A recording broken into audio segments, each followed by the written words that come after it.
Gethu Davies dyn nhw i, dwi'n uwchreolwr ar y prosiect Coedwigoedd Glaw Celtaidd Life. Mae'n prosiect sy'n cael ei arwain gan Awdurdod Parc Cenedlaethol Eryri ac yn dod yn hyd 6 partner arall sydd yn rhannu'r un dymuniad i gwella statws cadwraethol coedlanna glaw tymherus ar draws Cymru. Mae o bennaf wedi ariannu gan y Comisiwn Ewropeaidd trwy rhaglen Life, Natur a Bioamrywiaeth gyda cymorth ariannol hefyd gyn Llywodraeth Cymru a'r partneriaid sef RSPB Cymru, Coed Cadw, Dŵr Cymru, Cyfoeth Naturiol Cymru. Da ni yma heddiw yn Nghoed Llwybr Caerynwch, ger Dolgellau, i edrych ar Astudiaeth Achos, o sut da ni wedi mynd ati i Adfer Coedlan Hynafol, a byddwn yn trafod hefo Adam Thurgood o Coed Cadw a Sabine fe yn hylch y gwaith yma yn y goedlan.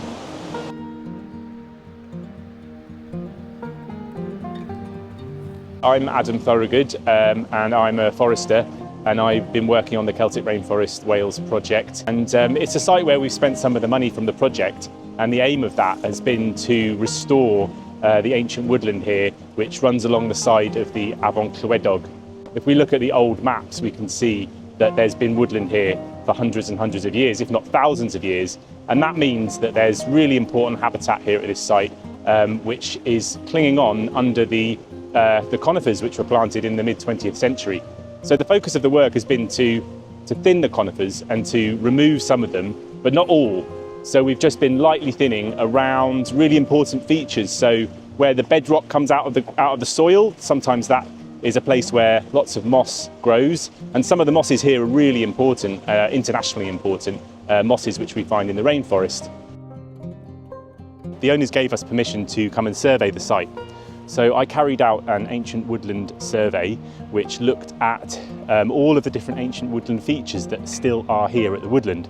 So looking at mature trees, looking at areas of flora, ancient woodland flora, looking at how much deadwood is here, and also looking at archaeological features because the site has got a long and deep history.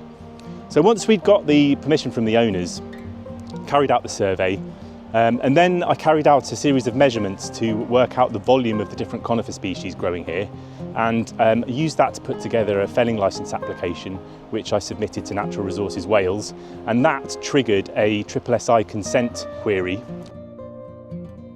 Sabine Nghoed dwi ecolegydd neu cynghorydd am Coedwigoedd Glaw dros Cymru am Plant Life, ond dwi wedi gweithio yn Nghoed Llwybr Caerynwch fel ecolegydd yn y tîm Coedwigoedd Glaw Celtaidd efo'r Parc Genedlaethol.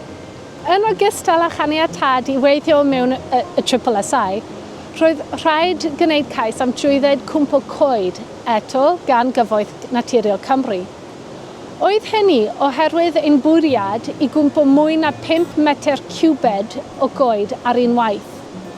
Roedd Cyfoeth Naturiol Cymru hefyd wedi gofyn i ni paratoi arolwg am rhywogaethau arwahoddi ar lefel Ewropeaidd. Yma, dyfrgu pathewod a slymod. Bwriad yr arolwg oedd asesu a nodi unrhyw effaith o gwaith ar y rhywogaethau hyn. A pe bai unrhyw effaith negyddol, byddem hefyd gwneud cais am drwydded i cario ymlaen gyda'r gwaith. Yn y cais yma, ni oedd effaith negyddol yn cael ei rhagweld, ac felly roedd y arolwg yn ddigon. Yn cyntaf, roedd rhaid sicrhau caniatâd i weithio o fewn y safle o diddordeb gwyddonol arbennig, yn Saesneg, SSI, mwyn amddiffyn nodweddion dynodedig o safle.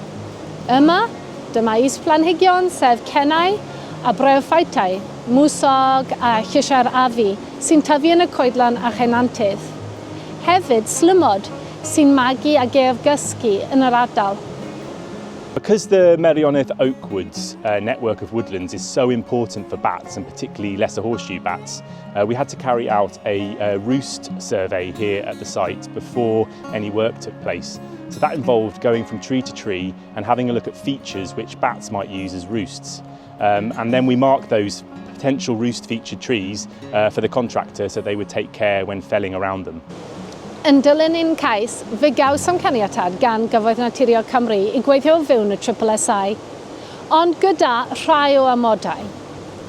Yn cyntaf, oedd yn bod ni cadw gorchudd canopi o 80% neu fwy o fewn y goedlan. Yr ail amod oedd yn bod ni'n comisiynu arolwg arbenigol o'r is-blanhigion ar y safle, mwyn adnabod unrhyw rhywogaethau prin neu arbennig oedd yn presennol, fel bod mesurau pellach yn gallu cael sortio mas os angen. Ni beidio darganfod unrhyw arwyddion cadarn oedd i dweud bod rhywogaethau a wachodir ar y safle, ond wnaethom weithredu sawl mesur rhagofalus gyda'r gwaith ar y safle.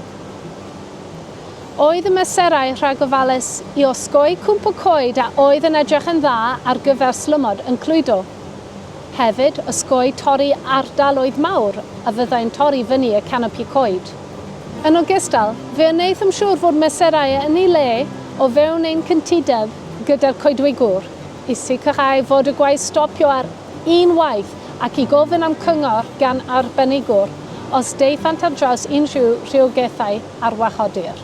Am yr arolwg dyfrgwn, pathewod a slymod, dyn ni'n wedi defnyddio help o staff ecolegol yn y parc genedlaethol, fel fi ar yr amser.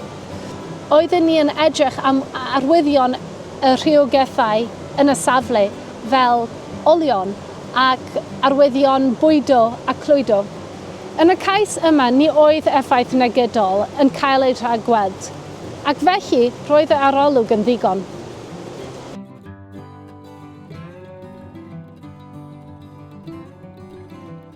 So there's lots of mist and spray which is thrown up by the river, and that's trapped by the canopy of trees. And that creates very important, very special habitats where plants that really need a lot of moisture and humidity will grow. So those plants are mosses, liverworts, lichens and ferns. And here is a place where some very important species of those plant families grow. In amongst the conifers are mature broadleaf trees, which are growing from before the plantation was established. So there are a range of different species, some ash, some sessile oak and some small-leaved lime like the tree behind me here. So the problem is that the conifers are so fast growing that they grow up into the crowns of these trees and they can suppress their growth. And if there's no thinning carried out, then eventually those trees will die. Now these trees form a really important connection back to the previous woodland canopy of the past, the previous native woodland canopy. So the work that we've been carrying out here has been to halo thin around these trees, and that means opening up around the crown of the tree where the branches divide from the stem in order to provide light to the crown of the tree and bring it back from the brink so that these trees can thrive again, produce seed and then regenerate here in the woodland. Because it had been a long time since any work was carried out at this woodland, we had to put some tracks in order to create access so that the timber could be removed. But these weren't new tracks, these were actually reinstating old tracks which existed here from when it was owned by the local estate. So those are actually really good tracks. We just had to scrape off the top layer in order that the machinery could use those tracks to come in and extract the timber. So along these streamlines are really important mosses and liverworts. So the habitat here is really good because it's so moist and humid that these plants love growing in these conditions. So the work we've been doing has also been to halo thin around these features in the woodland to remove conifers from either side of the stream so that we can let more light in and we can allow broadleaf regeneration to happen along the stream edges. Cyflawnodd cam gyntaf y gwaith a wneud drwy Coedwigoedd Glaw Celtaidd Life yr hyn yr oeddem yn ei beithio, gan agor canopi'r coetir mewn ardaloedd strategol a ddylai yn ei dro ganiatáu I adfywiad naturiol rhywogaethau brodorol gydio yn yr is-dyfiant. Fodd bynnag, bydd angen rhagor o reolaeth hir dymor ar y safle os ydym yn gyrraedd ein uchelgais olaf o dychwelyd y llawn I Coedwiglau lled naturiol. Bydd hyn yn cynnwys rhagor o waith teneuo, rheoli aildyfiant conwydd yn yr is-dyfiant a rheoli rhywogaethau anymunol eraill a'ch gydio ar y safle wrth i'r canopi cael ei agor. Gall gymryd degawdau gyflawni adferiad llawn. Fodd bynnag, mae'r ymyriad cyntaf cychwynnol a hwyluswyd drwy Coedwigoedd Glaw Celtaidd Life yn allweddol I gychwyn y broses hir dymor hon.